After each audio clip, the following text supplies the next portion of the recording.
Assalamualaikum warahmatullahi wabarakatuh. Di kesempatan kali ini, saya akan menceritakan kisah horor dengan judul Selingkuh di Gunung Pangrango. Kisah ini ditulis oleh @desi prayogo. Bagi kalian yang belum follow akun Twitternya, silahkan di follow dulu. Oke, langsung saja kita ke ceritanya. Cerita ini dikirim oleh narasumberku yang bernama Bian dari Jakarta. Di cerita ini, Bian mengaku menyesali perbuatannya. Sebuah perbuatan yang tak sepatutnya dia lakukan. Apalagi konteksnya Bian melakukan ini semua ketika dia sedang mendaki Gunung Pangrango dengan seorang perempuan. Ternyata perempuan yang waktu itu bersamanya merupakan selingkuhannya dan memiliki hobi yang sama, yaitu mendaki gunung. Perempuan tersebut bernama Anggi. Mereka tidak hanya berselingkuh selama mendaki, tapi juga melakukan perbuatan tidak senonoh, yang mana semua itu berdampak negatif di kehidupan keduanya. Sampai membuat salah satu di antara mereka harus meregang nyawa karena sesuatu yang sangat misterius. Sesuatu apa itu? Bian merupakan seorang suami dari istri sahnya yang bernama Junita. Saat itu Bian masih berusia 23 tahun dan Junita 22 tahun. Keduanya memutuskan untuk menikah muda lantaran Junita terlanjur berbadan dua. Hingga akhirnya menikah siri, dan setelah Junita melahirkan anak pertama mereka, dua sejoli ini memutuskan menikah sah secara agama. Belum genap sang anak berusia 1 tahun, Junita hamil anak kedua mereka. Bian senang karena anaknya jangkep, cowok cewek. Soalnya anak pertama mereka cowok. Sedikit informasi, Bian itu masuk ke sebuah grup pendakian milik teman lamanya. Di grup itulah Bian bertemu dengan sosok wanita bernama Anggita atau akrab disapa Anggi. Awal-awal sikap Bian biasa saja, tapi makin lama Anggi itu seperti memberi umpan ke Bian, hingga Bian khilaf melakukan perselingkuhan di belakang Junita. Junita sendiri tidak masalah kalau harus ditinggal suaminya mendaki. Dia juga tidak pernah menaruh rasa curiga suaminya selingkuh dengan perempuan lain. Intinya Juni selalu percaya dengan suaminya, sedangkan Bian di luar sana kerap berselingkuh bersama Anggi.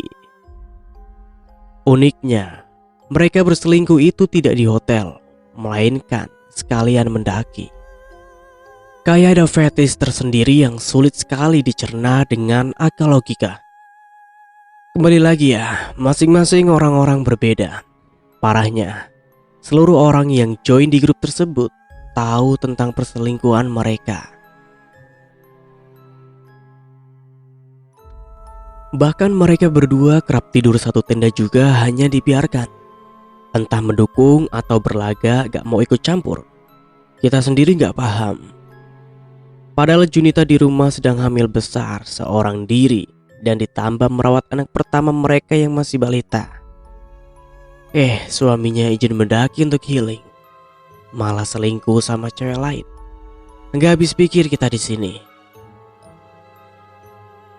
Anggita atau akrab disapa Anggi merupakan seorang perempuan yang begitu dengan tega memberi kode perselingkuhan kepada suami orang. Padahal statusnya sendiri juga merupakan istri dari seorang pria bernama Seno. Kehidupan rumah tangganya sejauh nampak harmonis dan biasa saja. Tidak pernah ada masalah apapun. Selalu terlihat romantis setiap harinya dengan suami. Meski keduanya belum dianugerahi buah hati, nampaknya hal itu bukan jadi bumerang untuk rumah tangganya. Epiknya, ternyata rumah Anggi ini letaknya gak jauh dari Bian. Bian suka curi-curi pandang dengan cara lewat depan rumah Anggi kalau mau berangkat ataupun pulang kerja. Yang mana jaraknya lebih jauh dari rute biasanya dari rumahnya. Tapi Bian lakukan itu karena saking pinginnya dia bersatu sama Anggi tanpa memikirkan perasaan Junita di rumah. Kadang Bian suka cemburu kalau gak sengaja lihat Anggi dan Seno bermesraan. Lalu dia marah, dan amarahnya dia luapkan kepada Junita yang notabene gak tahu apa-apa. Dengan polosnya, Junita terima semua perlakuan suaminya itu dengan alasan mungkin suaminya lelah karena pekerjaan. Jadi dia memaklumi sikap dari suaminya tersebut. Padahal kalau Junita tahu yang sebenarnya, dia akan marah besar kepada Bian. Semuanya bermula saat mereka berdua, yaitu Anggi dan Bian, sedang marahan. Karena Bian tidak sengaja melihat Anggi bermesraan dengan Seno di depan rumah. Sebenarnya itu hal yang wajar. Bagaimanapun Anggi statusnya masih sebagai istri sah Seno. Tapi Bian gak terima. Emang agak-agak ngotak cemburunya Bian ini. Mereka sempat adu argumen berkali-kali dan tak jarang mengirim voice note dengan nada tinggi. Bian berpikir kalau terus-menerus seperti ini, dia takut kehilangan Anggi. Hingga akhirnya Bian memutuskan mengajak Anggi mendaki ke Gunung Pangrango dengan harapan bisa menyelesaikan permasalahan mereka. Di lain sisi, Anggi gak keberatan kalau harus mendaki berdua saja dengan Bian. Deal tuh mereka berangkat ke Pangrango. Awal keberangkatan, aslinya waktu itu Junita tidak mengizinkan Bian naik gunung karena usia kehamilannya sudah hampir menginjak 9 bulan dan dia agak kesusahan mengurus rumah. Tapi Bian malah marah-marah sama Junita yang membuat hati Junita sakit sekali menerima sikap dari suaminya itu. Dengan terpaksa dia merelakan suaminya pergi mendaki. Sama seperti Bian, Anggi juga tidak mendapat restu dari Seno. Karena Seno berniat mengajak Anggi untuk pergi ke rumah orang tuanya karena ibunya Seno sedang sakit. Anggi malah marah-marah gak jelas. Berhubung Seno sangat menyayangi istrinya, Seno pun mengizinkan Anggi untuk pergi mendaki. Dan Seno pulang sendiri untuk menjenguk ibunya. Sumpah deh, aku gak habis pikir sama mereka berdua. Sama-sama punya pasangan yang begitu sayang sama mereka, tapi mereka tidak tahu cara menghargai dan menghormati pasangannya masing-masing. Benar-benar kebangetan sih menurutku. Mereka memutuskan untuk bertemu di suatu tempat, dan mohon maaf, kita tidak bisa menyebutkan nama tempatnya untuk melindungi privasi orang-orang yang tidak ada sangkut pautnya sama hubungan terlarang mereka. Setelah itu barulah mereka berangkat sama-sama ke Gunung Pangrango. Bahkan selama perjalanan, tidak ada satu dari mereka yang membuat suara. Lalu mereka tiba di Pangrango siang dan segera melakukan administrasi. Mereka sempat leha-leha sebentar sebelum akhirnya mereka pun mulai mendaki Gunung Pangrango via Cibodas.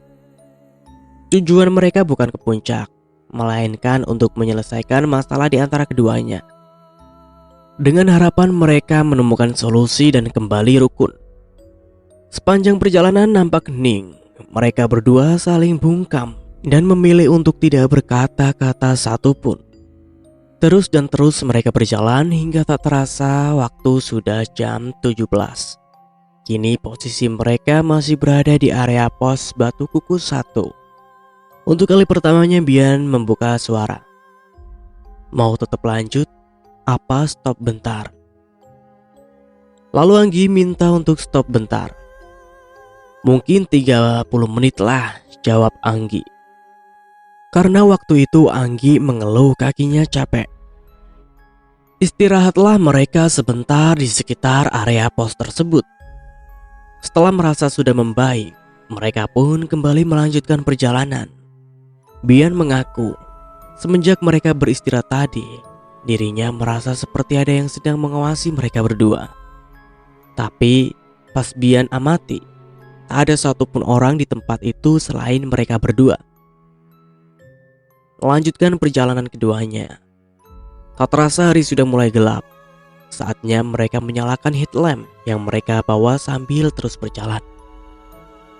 Dengan harapan sampai pos kandang badak dengan selamat, menyusuri medan jalan dengan sangat berhati-hati. Di tengah gelapnya malam dan sunyinya area hutan kanan kiri mereka, lagi-lagi Bian merasa seperti ada yang mengikuti langkah mereka berjalan dari arah belakang. Tapi pas Bian toleh, Bian tidak mendapati ada orang yang mencurigakan. Apa ini hanya firasatku saja? Tanya Bian dalam hati. Karena memang posisinya dia ada di belakang Anggi, Bian juga tidak mau membuat Anggi takut dengan perjalanan mereka malam itu. Bian gak mau membuat mood Anggi rusak. Hingga akhirnya Bian memilih mengabaikan sesuatu tersebut. Tak terasa kini mereka sudah tiba di pos kandang badak. Dan saat itu sudah sekitar jam 8. Nampak ada 2 tenda yang sudah berdiri di area pos kandang badak. Saat mereka lihat ternyata muda-mudi dari Surabaya dan Malang. Mereka sempat bertegur sapa waktu itu. Lalu Bian segera mendirikan tenda untuk dia pakai tidur bersama Anggi. Sedangkan Anggi nampak mulai menyiapkan untuk makan malam mereka berdua.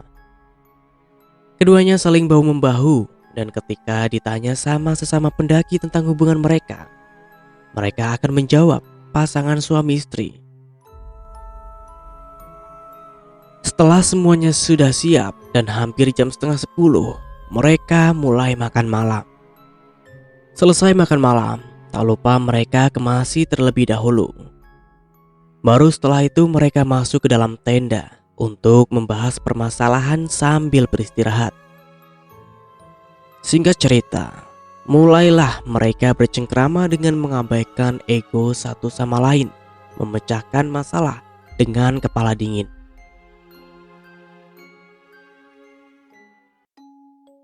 Hingga membuat keduanya larut dalam suasana waktu itu dan membuat keduanya melakukan sesuatu yang tidak sepantasnya mereka lakukan. Apalagi ini konteksnya gunung yang menyimpan sejuta kengerian, beribu hal mistis, dan pastinya ada banyak sekali sosok penunggu yang menjaga di sekitar situ. Tapi seolah mereka abai dan tidak peduli akan hal tersebut. Puas dengan hasrat mereka, mereka sempat tertawa-tertawa sendiri dan mereka pun tertidur. Keesokan paginya, keduanya bangun dan nampak seperti biasa. Hubungan keduanya kembali harmonis. Sempat membuat para pendaki lain cemburu melihat keromantisan mereka. Tapi mereka ceroboh. Dari ulah mereka berdua membuat pasangan mereka satu sama lain hampir celaka. Loh, ada apa? Di malam yang sama, Junita kedatangan seorang tamu. Ditambah sejak sore, anak pertamanya rewel gak ada henti-hentinya. Junita benar-benar kebingungan bukan main. Apalagi di kota ini Junita tidak memiliki keluarga. Karena dia benar-benar merantau ikut suaminya bekerja. Sedangkan keluarga Bian sejak awal memang tidak suka sama Junita. Jadi, pas Junita kerepotan, gak ada satupun yang peduli dengan kondisi Junita. Kita kembali ke posisi Junita yang kedatangan seorang tamu. Sambil menggendong anak pertamanya, Junita bukakan pintu untuk tamu tersebut. Waktu pintu terbuka, di situ Junita melihat ada seorang ibu-ibu parubaya berdiri sambil tersenyum ke arah Junita. Beliau mengenakan setelan kebaya berwarna merah maron yang dipadu dengan kain jarik berwarna coklat muda dan bermotif. Rambut ibu ini juga disanggul dan diberi hiasan beberapa bunga mawar.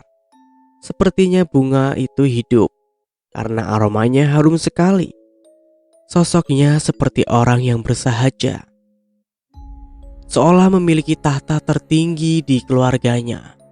Karena sudah malam, Junita gak enak kalau tidak mempersilahkan tamunya untuk masuk.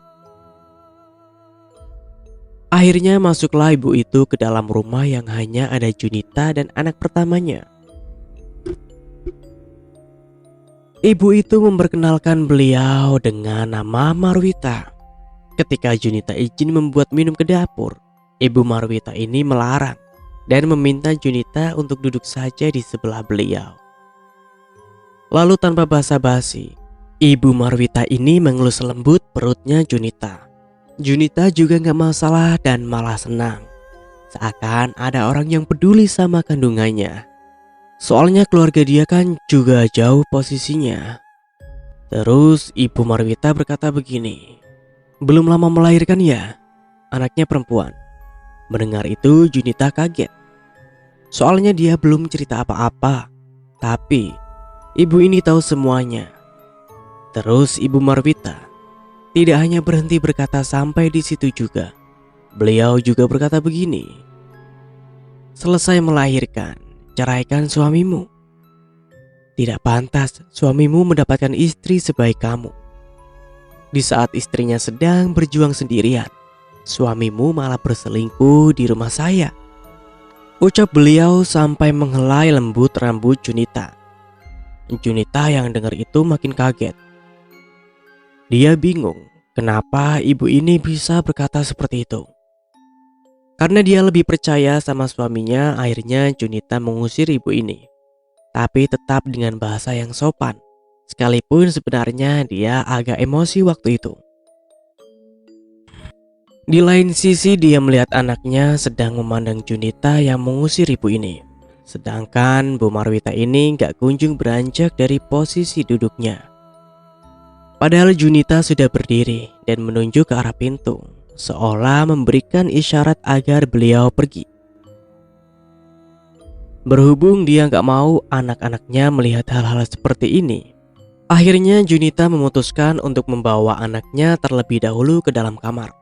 Baru setelah itu dia ajak ngobrol lagi ibu-ibu itu. Tak lupa dia keraskan volume TV di kamar anaknya. Tapi pas Junita menghampiri ibu itu ke ruang tamu, ternyata beliau sudah tidak ada. Seluruh lampu yang ada di lantai bawah malah nampak gelap. Dinyalakan gak bisa nyala. Junita mulai panik dan dia mencari sebuah senter di dekat rak TV. Setelah itu dia menyusuri lantai 1 rumahnya dan nampaknya benar, di dalam situ tidak ada siapa-siapa. Lantas, kemana perginya Ibu Marwita? Ketika Junita tidak sengaja menyenter ke sebuah kaca di sekitaran ruang tamu, justru dia menemukan sebuah tulisan yang bertuliskan seperti ini. "Suamimu telah membuat onar di rumahku, maka untuk menebus kesalahanmu, anak yang ada di kandunganmu akan menjadi milikku." Tulisan itu ditulis menggunakan tinta merah. Junita mengira itu tinta, ternyata pas dicium adalah darah. Junita kaget bukan main melihat itu. Tiba-tiba ada angin berhembus. Seluruh pintu dan jendela tertutup terbuka dengan sendirinya. Semua lampu lantai 1 mati, nyala sendiri. Secara bersamaan, Junita merasakan perutnya sakit sekali. Berasa seperti melilit dan kayak ada yang mukul-mukul perutnya. Benar-benar gak nyaman dan membuat Junita kesakitan. Sekeras mungkin dia teriak untuk meminta tolong. Rasanya seperti orang yang mau melahirkan. Junita masih terus berteriak meminta tolong. Karena udah gak kuat, dia sampai tergeletak di atas lantai. Gak lama kemudian Junita terkejut karena ada darah yang keluar dari jalan lahirnya, membuat Junita makin panik dan ketakutan. Suaranya tiba-tiba serasa serak dan kayak mau habis. Tapi dia tetap berusaha meminta tolong. Hingga tiba-tiba pandangannya kunang-kunang dan lama-kelamaan menjadi gelap. Lalu kemudian dia tidak sadarkan diri alias pingsan. Beruntung ada beberapa tetangga yang mendengar suara teriakan Junita dan segera menghampiri. Tapi saat ditemukan, kondisi Junita sangat memprihatinkan dan ditambah suasana rumahnya jadi berantakan. Yang membuat tetangga terkejut adalah perut Junita kempes. Padahal Junita sedang hamil besar dan hendak melahirkan. Kalau menurut hasil pemeriksaan dokter mengatakan Junita pendarahan dan rahimnya sudah dalam kondisi bersih. Lalu kemana perginya janin anak kedua Junita? Saat dimintai keterangan sama polisi, anak pertama Junita malah tidak mendengar apa-apa. Dia hanya di dalam kamar sambil menonton TV. Padahal kalau dilihat dari berantakannya rumah Yunita, harusnya terjadi kejadian yang sangat heboh. Tapi ini anak Junita malah gak dengar apa-apa. Yang jadi pertanyaan semua orang adalah janin di kandungan Junita perginya kemana? Waktu Junita sudah sadar, dia diceritakan semua. Sebagai seorang ibu yang kehilangan janin dalam kandungannya, Junita merasa sedih dan sangat kehilangan. Soalnya sebentar lagi sudah masuk HPL dan saatnya melahirkan. Tapi pada kenyataannya, saat dimintai keterangan sama polisi, ya dia ceritakan apa yang sebenarnya terjadi waktu itu. Dengan diiringi isak tangis, Junita begitu kuat menceritakan semuanya yang belum lama dia alami. Antara percaya nggak percaya, Junita sendiri bingung jelasinya. Lalu sampai detik ini tidak ada yang tahu di mana keberadaan janin yang Junita kandung waktu itu. Sekarang kita beranjak ke gangguan yang dialami sama Seno. Di hari yang sama, sore harinya sekitar jam 16.30, Seno putuskan untuk menyetir sendiri mobilnya lalu pulang ke rumah orang tuanya untuk menjenguk seorang ibu yang sedang sakit. Perjalanan lumayan jauh dan harus dia tempuh seorang diri. Sambil diiringi alunan musik favoritnya dengan segelas kopi, Seno mencoba menciptakan suasana seasik mungkin. Hingga tak terasa azan maghrib berkumandang, Seno memutuskan untuk memberhentikan motornya di sebuah musola terdekat supaya dia bisa sholat berjamaah. Selesai sholat maghrib berjamaah, Seno putuskan untuk melanjutkan kembali perjalanannya. Ketika dia mau masuk ke dalam mobil, Seno melihat ada seorang kakek-kakek berdiri di depan mobilnya. Seno buru-buru hampiri dan dia bertanya, "Maaf kek, ada apa ya? Kok berhenti di depan mobil saya?" Kakek itu sejenak memandangi wajah Seno. Tiba-tiba air mata kakek itu jatuh membasahi wajah keriputnya. Sambil diiringi isak tangis, kakek itu berkata, "Balik pulang, jangan lanjutkan perjalananmu, bahaya." Belum selesai Seno bertanya apa maksud dari ucapan beliau, kakek itu malah berjalan pergi menjauh. Secara ajaibnya, kakek itu menghilang begitu saja pas di hadapan Seno. Kaget dong Seno melihat itu. Dia buru-buru masuk ke dalam mobil dan berlalu dari area musola tersebut. Sebenarnya Seno masih kepikiran, tapi di sisi lain ibunya sakit dan dia harus tetap pulang karena gak tega dengan kondisi ibunya. Baru juga kembali berkendara dan belum sampai 1 jam, Seno merasa mobilnya seperti gak stabil jalannya.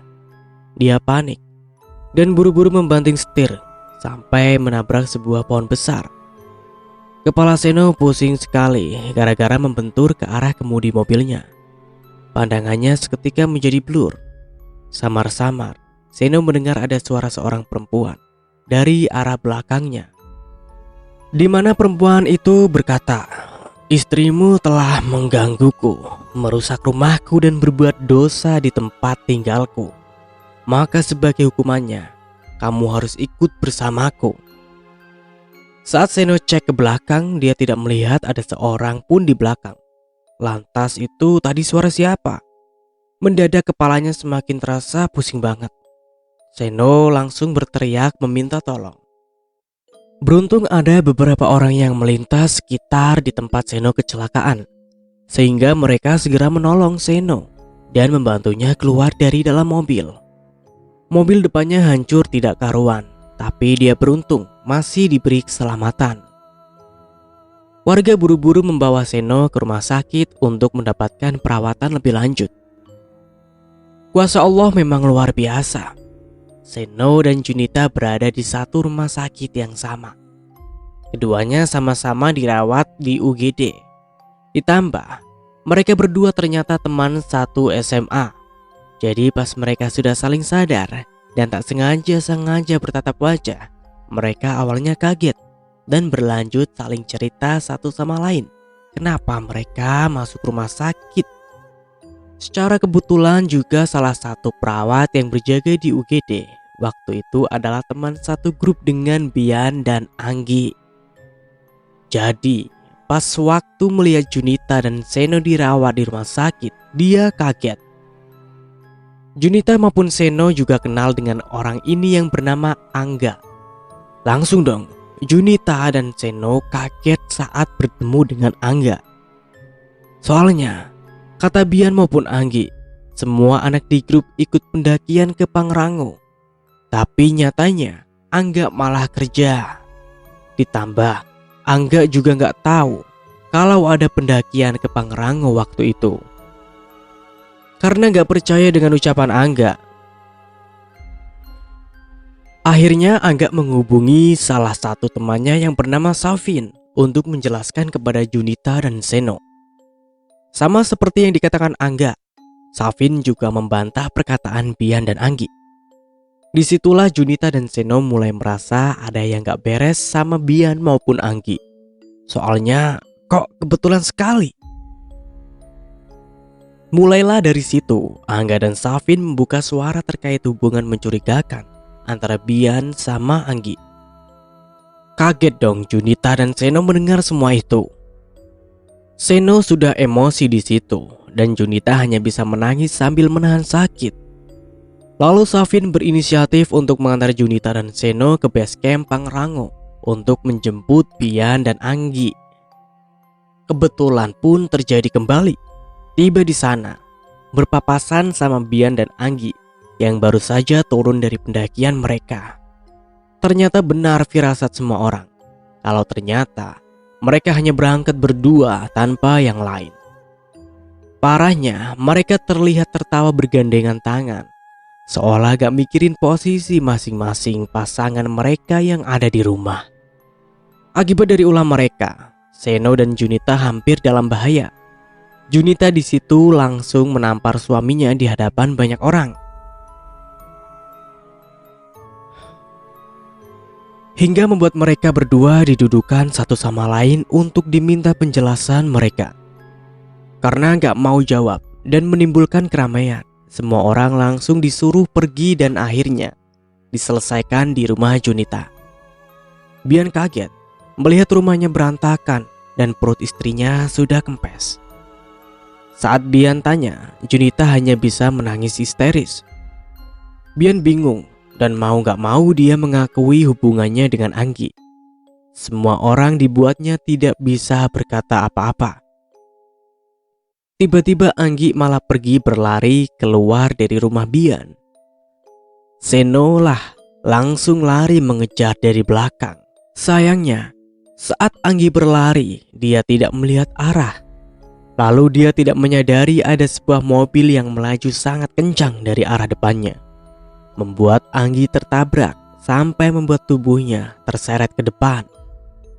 Anggi mengalami kejang-kejang dan sebelum dia mengembuskan nafas terakhirnya di pelukan Seno, Anggi sempat meminta maaf sambil menangis.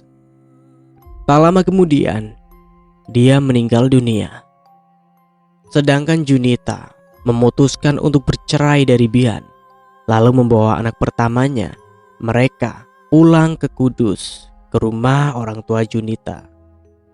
Posisi Bian sampai detik ini masih duda. Dia masih dalam bayang-bayang hantu yang menyerupai wujudnya Anggi. Dan ada lagi sosok yang membuat Bian sempat vakum dari kerjanya, yaitu sosok ibu-ibu yang memakai setelan kebaya berwarna maron dengan kondisi berantakan serta menyeramkan. Sosok itu kadang-kadang tiba menunjukkan wujudnya di hadapan Bian, tapi lebih sering lewat mimpi dan hampir membuat Bian menjadi insomniaholic. Mungkinkah sosok yang Bian maksud ini sama seperti yang datang menemui Junita waktu itu?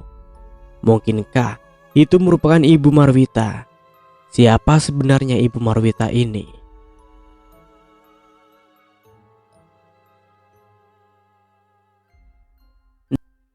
Nah, dan begitulah kisah horor dengan judul Selingkuh di Gunung Pangrango. Bila ada salah kata, saya memohon maaf. Akhir kata, wassalamualaikum warahmatullahi wabarakatuh.